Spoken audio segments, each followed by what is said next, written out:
دوستان ما از یکمی کس برای هر یک تایشون $100 آماده کردگن. در سیرکای در کامنتاری بده میدروین هنگامی رجیستراسیون پروموکودی یابانی را استفاده میکنین و شما پر میکنین صاحب $100 میشین. شانسی خودتون ایدست نتین. سیرکا در کامنت.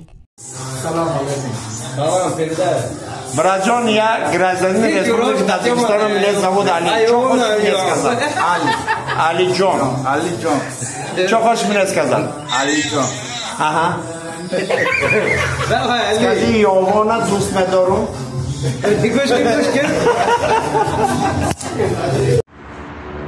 امروز که گذشته از او یاد مکن فردا که نیامده از فریاد مکن. یک قضیه نوبتی برای هوادارای شهر نری ناحیه یاوان. مرحمت برادرها، انکدوت سریاز نیای ای صندوقچه نو گرفتگی ای ما سخن ای شما همه فهمیختان. یا مهم گفتنی برادر افغانستان در خدمت میکنه، اما که ویانی خدمت میکنه مایده خونش میویه در وقوی میکنه میدروی زنش قتل لوباونی کش. اوهو مسئولیت ها بر وقت شده گفته پستلت ترم خمر در پیشانی لوباونی میمونه مگه به خیجات بره برو زنگی که داد و وایلان میکنه مگه تو داد و وایلان نکن تر جات میپرانم.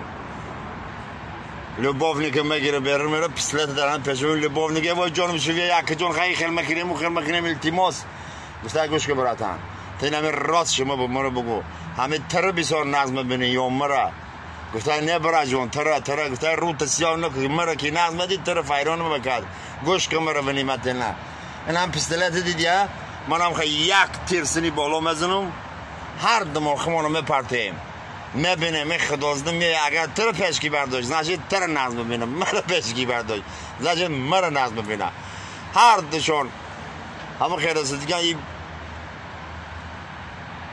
صاحب خانه دو سه طرف بالا میزنه هر دوشون خشمه پرتیه این خمست هم مثلا زنگ نمیویه ایش سنی ایش چی مگه آموده سای مگه نمیومسه زنگ چی مگه ای مختار تاری دروازه خطیبه پربد رو ای دو خدا زده ایشانو خودشانو پروندن. با یک خیصه دیگه به خاطر شما برادرای غریبی شهر محمد جان مقیم سعدالله دو زنگ میزنه. سلام علیکم سعدالله جان سازی تینجی خوبی ها میشه رحمت کراچی گوش کو همون خشتامونی ما پگه ساعتای 10-11 سگه میاره همون خدازدر یا او کلی همون خد سمیر تیل میکه که بمره گفته میبخشی برد با اگر خشتامونت بمره سگ خودش تاقه ره رو میام و تاقه آنتو برو